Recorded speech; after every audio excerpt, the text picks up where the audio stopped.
Alhamdulillah wahdahu wassalatu wassalamu ala man la nabiyya ba'd wa ba'd. Wassalamualaikum warahmatullahi wabarakatuh. Mga minamahal kong magulang, kapatid sa pananampalatayang Islam, alhamdulillah, purihin natin ang nag-iisa Diyos na tagapaglikha. Alhamdulillah, pinili niya tayo.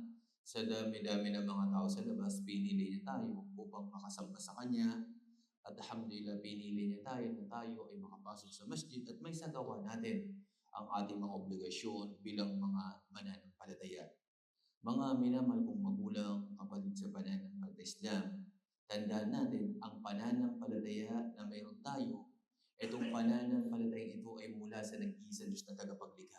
Ang Islam, na kung saan sinabi ng dakilang tagapaglikha, Inna ad-dina 'inda Allah al-Islam. Katotohanan, ang real lamang para kay Allah ay walang iba kundi Islam. Ngunit sa kabila nito, may mga tao nakikita natin na hindi alam ang katotohanan sa pananampalatayang Islam. Maraming sumisira, nakikita natin, na gusto nilang pauwiin or gusto nilang alisin ang liwanag ni Allah. Pagsisinungaling sa Islam, sa makikita natin, halimbawa sa Mensahe TV, may mga comment na hindi maganda, sa labas kung makakausap ninyo, puro mga negative ang tingin nila sa Islam. Gumagawa sila ng mga bagay na sirahin ang pananampalatayang Islam. Ito ay binanggit na mula sa banal na Quran bilang pagpapaalala sa atin ng dakilang tagapaglikha na sinabi ng dakilang tagapaglikha, yuriduna liyutfi'u nurallahi biafwahihim wallahu mutimmu nurihi walau karihal kafirun. Na gusto nilang patayin, sabi niya, ang liwanag ni Allah subhanahu wa ta'ala, ang salita ni Allah subhanahu wa ta'ala, alisin ang Islam.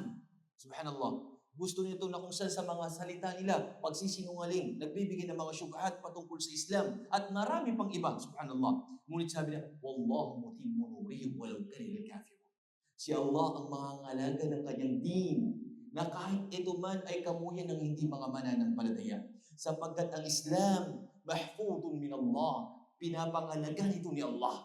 Kahit maraming kalaban ng Islam, hindi sila magtatagumpay. Allah. Kahit anong paninira nila sa Islam, ay hindi nila kayang siraan ng Islam. Allah. At ayon nga sa pag-aaral sa Guinness Book of Record na kung saan Islam is the fastest growing religion in the world. Allah. Sa Pilipinas, nakikita natin, unti-unti nang bumabalik sa Islam ang mga kababayan natin. Sa Europe, sa Amerika, napakarami nang nagbabalik Islam.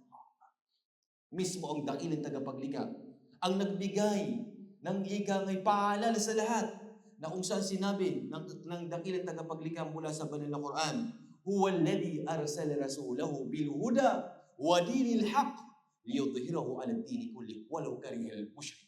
Sa isang ay na binanggit na kung saan si Allah nagpadala ng kanyang sugo, tanga ng Islam, dala-dalang katotohanan, ang Islam, na kung saan ito ay kanyang pangingibabawin sa lahat ng pananampalataya, kahit man ito ay kamuyan mga taong mapagtambal kay Allah.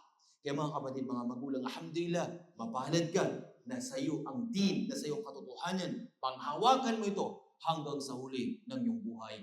Maraming salamat. Hanggang dito na lamang. Wa akhiru da'wana alhamdulillah rabbil alamin. Assalamu alaikum warahmatullahi wabarakatuh.